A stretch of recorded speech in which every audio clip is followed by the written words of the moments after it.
Children, तो हमारा chapter start हुआ था ग्रेविटेशन का। चैप्टर 9 है ये और क्लास 9 का ये चैप्टर है। तो देखिए, ग्रेविटेशन के बारे में हमने ऊपर कुछ इसका इंट्रोडक्शन किया था। अब इसकी हम ब्रीफिंग करेंगे और डिटेल में जानेंगे कि आखिर ये ग्रेविटेशन होता क्या है।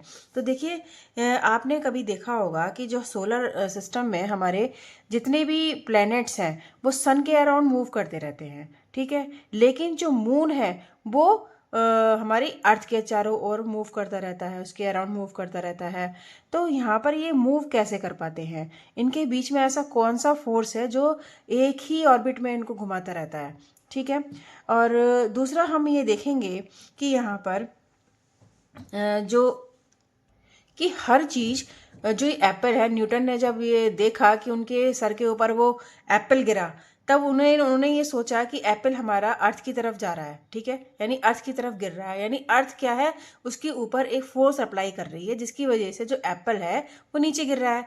तो उन्होंने फिर ये भी सोचा कि क्या मून में भी वही फोर्स अप्लाई हो रहा है, कि मून और अर्थ के बीच में भी कोई ऐसा फोर्स लग रहा है जो मून अर्थ पर अर्थ की तरफ अट्रैक्ट हो रहा है।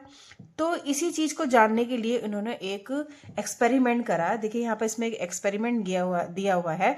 तो यहाँ पर इसको समझने के लिए हम करते हैं स्टार्ट। देखिए, यहाँ पर क्या है, एक बच्चा है जो कि क्या है, उसके हाथ में एक थ्रेड है और उसके हाथ में, उस थ्रेड में वो एक स्टोन बांध दिया है, ठीक है। अब उसको वो क्या कर रहा है, राउंड राउंड सर्कुलर मोशन में उसको मूव करा रहा है, ठीक है।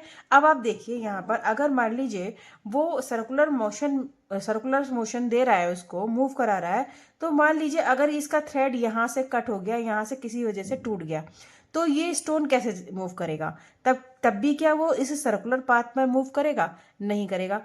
फिर वो क्या करेगा, वो जो स्टोन है वो एक स्ट्रेट लाइन में मूव करेगा, ठीक है। तो ऐसा क्यों होता है? वो कौन सा ऐसा फोर्स है जो कि कट होने पर, यहाँ का फोर्स खत्म होने पर वो उसके डायरेक्शन को चेंज कर देता है, यानी स्ट्रेट लाइन में ले आता है। तो देखिए, यहाँ पर हम समझेंगे before the thread is released, यानी थ्रेड को छोड़ने से पहले, या यहाँ पर हमारा थ्रेड अगर छूट जाता है या टूट जाता है, इसको छोड़ने से पहले the stone move in a circular path.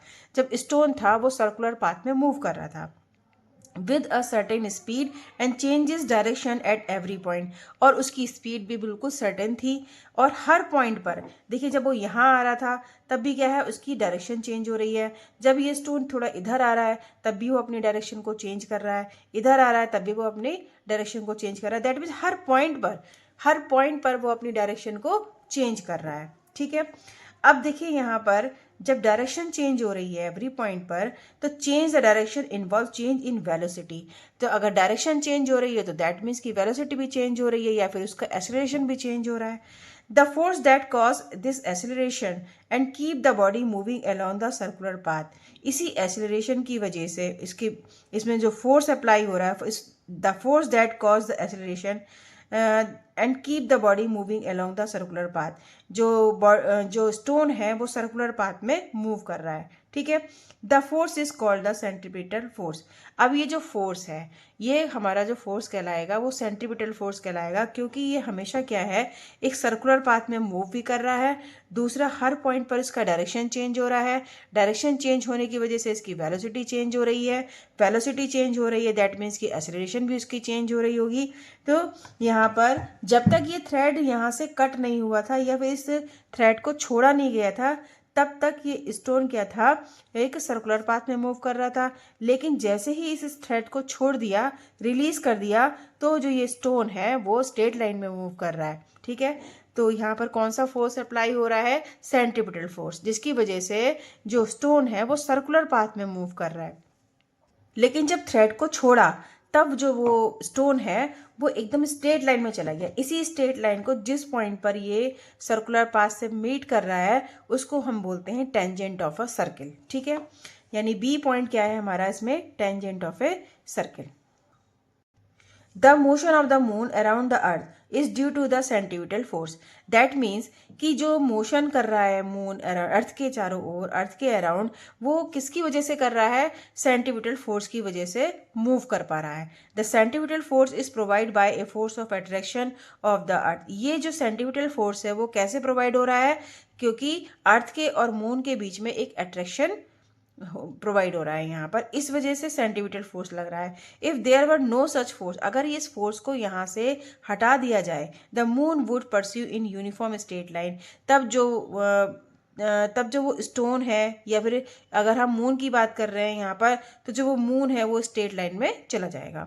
ये सेम वैसे ही हो गया जैसे कि हम अभी यहाँ पर एक एग्जाम्पल के थ्रू समझ रहे थे कि एक बच्चा थ्रेड को स्टोन बांध के और उसको राउंड राउंड शेप में घुमा रहा है, तो बिल्कुल यही समझ लीजिए कि जो ये स्टोन है ये मून है। ठीक है, आगे देखिए, आगे है इसमें, it is seen that falling Apple is attract toward the earth. आपने देखा कि जो एप्पल है वो अर्थ की तरफ ही गिरता है। Does the Apple attract the earth, क्या एप्पल, मान लीजिए ये तो उन्होंने कहा कि जो एप्पल है वो अर्थ की तरफ गिरता है, लेकिन क्या जो अर्थ है वो भी एप्पल की तरफ ही जाती है? ये क्या जो अर्थ है वो एप्पल की तरफ भी अट्रैक्ट होती है? ये तो यहाँ पर ये क्वेश्चन आ जाता है उसके दिमाग में कि ऐसा हो सकता है क्या? If so we do not see the earth moving toward an apple, लेकिन हम ये ऐसा देखते तो नहीं है कि जो अर्थ है वो मून की तरफ जा रही है, ऐसा तो हमने नहीं देखा। जबकि हमने ये देखा है जो एप्पल है वो अर्थ की तरफ तो जा रहा है, लेकिन जो अर्थ है वो एप्पल की तरफ नहीं जा रही है, हम देख नहीं रहे, लेकिन ये ऐसा होता है इसके अंदर। ये इन्होंने उनके दिमाग में, न्यूटन के दिमाग में ये बात आई कि क्या ऐसा भी हो सकता है, हम देखते तो नहीं है। According to the third law of motion, अगर हम थर्ड लॉ ऑफ मोशन की बात करते हैं, the Apple does attract the earth, जो एप्पल है वो अर्थ की तरफ अट्रैक्ट होती है। ठीक है, but according the second law of motion, लेकिन अगर हम सेकेंड लॉ की बात करते हैं मोशन के, for the given force acceleration is inversely proportional to a mass of an object. इसको हम ऐसे समझेंगे कि जो हमारा फॉर्मूला होता है सेकेंड लॉ में, सेकेंड लॉ ऑफ मोशन का, F is equal to m into a होता है। ठीक है, एम इंटू ए, यानी यहाँ पर मास है और ये एसिलरेशन है और ये फोर्स है हमारा। तो जब हम यहाँ पर एसिलरेशन निकालते हैं तो एफ अपॉन ए, नीचे एम आ जाएगा। तो इस मतलब है कि जो एसिलरेशन है वो इन्वर्सली प्रोपोर्शनल टू एम है। इसका मतलब पता है क्या हुआ कि अगर एसिलरेशन ज़्यादा होगा तो मास कम होगा, अगर मास कम ज़्यादा होगा तो एसिलरेशन कम होगा। ठीक है, यानी ये इन्वर्सली प्रोपोर्शनल होता है। अगर ये नीचे एम है दैट मीन्स कि इन्वर्सली प्रोपोर्शनल, और ये ऊपर एफ है तो ये डायरेक्ट प्रोपोर्शनल हो गया।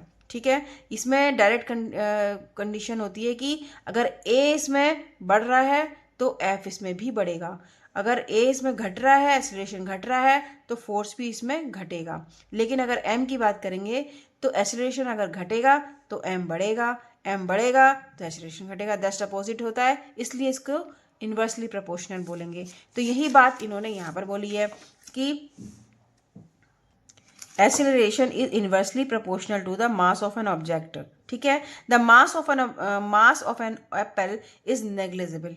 यहाँ पर जो एप्पल का मास है वो नेग्लिजिबल मान सकते हैं, small compare to that of earth. किसके कंपैरिजन में? अर्थ के कंपैरिजन में, क्योंकि अर्थ तो हमारी बहुत बड़ी है। ठीक है, और उसमें छोटा सा वो एप्पल जो कि अर्थ की तरफ अगर अट्रैक्ट हो रहा है तो अर्थ भी एप्पल की तरफ अट्रैक्ट हो रही है, लेकिन जो एप्पल है वो इतना स्मॉल है कंपेयर टू अर्थ कि वो हमें उस फोर्स को हम देख नहीं पाएंगे उसमें, लेकिन उसमें वो फोर्स अप्लाई जरूर होता है। So we do not see the earth moving toward the apple. ठीक है, extend the same argument why the earth does not move toward the moon. ठीक है, यही आर्गूमेंट अगर हम मून पर अप्लाई करते हैं तो मून भी क्या है, मून को अर्थ अट्रैक्ट करती है तो अर्थ को मून भी अट्रैक्ट करता है। ठीक है, यानी दोनों एक दूसरे की तरफ आते जरूर हैं, जो कि हमें, क्योंकि मून बहुत छोटा है, अगर हम अर्थ के कंपैरिजन में बात करें तो मून तो स्मॉल है, तो इसलिए हमें मून नीचे गिरता हुआ नहीं दिखाई देता, ना ही हमें जो मून है, जो अर्थ है वो मून की तरफ जाते हुए हमें नहीं दिखती है। ठीक है, in the solar system all the planet go around the सन।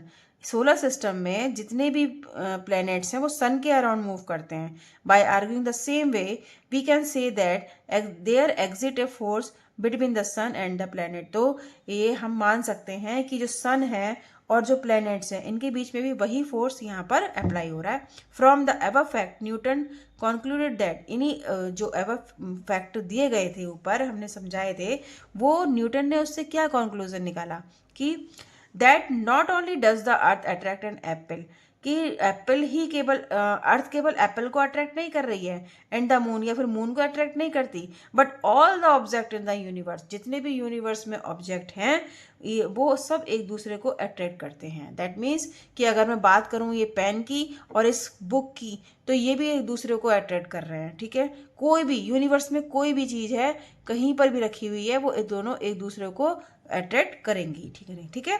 तो इसी को हम क्या बोलेंगे, दिस फोर्स ऑफ अट्रैक्शन।